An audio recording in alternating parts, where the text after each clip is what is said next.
Monday energy कैसी नजर आती है लियो वालों की इस वीक में? तो मंडे आप लोगों को कोई ऐसी खबर मिलेगी जिसकी वजह से नेगेटिविटी हो सकती है। सोच, प्रेशर और टेंशन क्रिएट हो सकती है। ला हौला वला कुव्वता इल्ला बिल्लाह का विर्द रखें। घर से जाते वक्त 10 मरतबा जरूर पढ़ें। ट्यूसडे एनर्जी कैसी नजर आती है?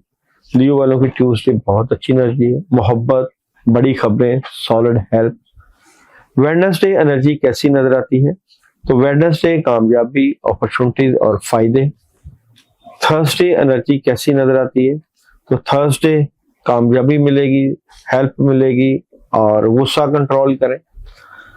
फ्राइडे एनर्जी कैसी नजर आती है आप लोगों की? तो फ्राइडे फजूल खर्ची से बचें, सुस्ती न दिखाएं। और जनाब सैटरडे की बात करें तो सैटरडे दुनियावी माली मामलात में बड़ी जबरदस्त हेल्प होगी।